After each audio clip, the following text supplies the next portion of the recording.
بسم اللہ الرحمن الرحیم۔ سورہ التوبہ آیات 10 سے 24۔ کسی مومن کے معاملہ میں نہ یہ قرابت کا لحاظ کرتے ہیں اور نہ کسی عہد کی ذمہ داری کا، اور زیادتی ہمیشہ انہی کی طرف سے ہوئی ہے۔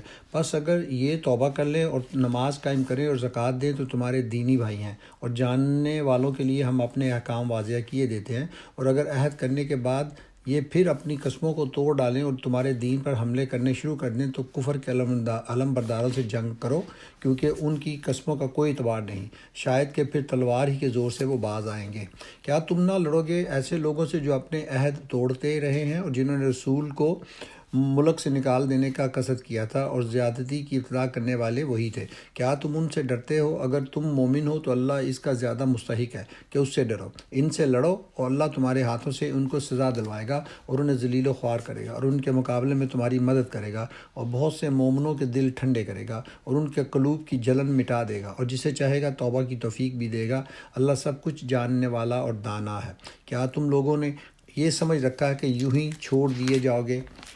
حالانکہ ابھی اللہ نے یہ تو دیکھا ہی نہیں کہ تم میں سے کون وہ لوگ ہیں جنہوں نے اس کی راہ میں جاں فشانی کی اور اللہ اور اس کے رسول اور مومنین کے سوا کسی کو جگری دوست نہ بنایا۔ جو کچھ تم کرتے ہو اللہ اس سے باخبر ہے۔ مشرکین کا یہ کام نہیں ہے کہ وہ اللہ کی مسجدوں کے مجاور و خادم بنیں، دارالخالے کے دراں حالے کے اپنے اوپر وہ خود کفر کی شہادت دے رہے ہیں۔ ان کے تو سارے اعمال ضائع ہو گئے اور جہنم میں انہیں ہمیشہ رہنا ہے۔ اللہ کی مسجدوں کے آباد کار مجاور و خادم تو وہی لوگ ہو سکتے ہیں جو اللہ اور روز آخر کو مانیں اور نماز قائم کریں، زکوٰۃ دیں اور اللہ کے سوا کسی سے نہ ڈریں۔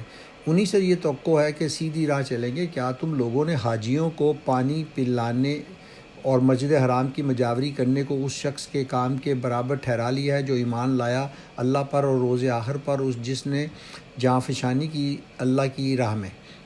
اللہ کے نزدیک تو یہ دونوں برابر نہیں ہیں، اور اللہ ظالموں کی رہنمائی نہیں کرتا۔ اللہ کے ہاں تو انہی لوگوں کا درجہ بڑا ہے جو ایمان لائے اور جنہوں نے اس کی راہ میں گھر بار چھوڑے اور جان و مال سے جہاد کیا۔ وہی کامیاب ہیں۔ ان کا رب انہیں اپنی رحمت اور خوشنودی اور ایسی جنتوں کی بشارت دیتا ہے جہاں ان کے لیے پائیدار عیش کے سامان ہیں، اور ان میں وہ ہمیشہ رہیں گے۔ یقیناً اللہ کے پاس خدمات کا صلہ دینے کو بہت کچھ ہے۔ اے لوگو جو ایمان لائے ہو، اپنے باپوں اور بھائیوں کو بھی اپنا رفیق نہ بناؤ اگر وہ ایمان پر کفر کو ترجیح دیں۔ تم میں سے جو ان کو رفیق بنائیں گے وہی ظالم ہوں گے۔ اے نبی صلی اللہ علیہ وسلم، کہہ دو کہ اگر تمہارے باپ اور تمہارے بیٹے اور تمہارے بھائی اور تمہاری بیویاں اور تمہارے عزیز و اقارب اور تمہارے وہ مال جو تم نے کمائے ہیں اور تمہارے وہ کاروبار جن کے ماند پڑ جانے کا تم کو خوف ہے اور تمہارے وہ گھر جو تم کو پسند ہیں، تم کو اللہ اور اس کے رسول اور اس کی راہ میں جہاد سے عزیز تر ہیں، تو انتظار کرو یہاں تک کہ اللہ اپنا فیصلہ تمہارے سامنے لے آئے، اور اللہ فاسق لوگوں کی رہنمائی نہیں کرتا۔ یہ تھی سورہ التوبہ کی آیات 10 سے 24۔ مزید ویڈیو کے لیے میرا چینل سبسکرائب کریں اور بیل آئیکن کو دبائیں۔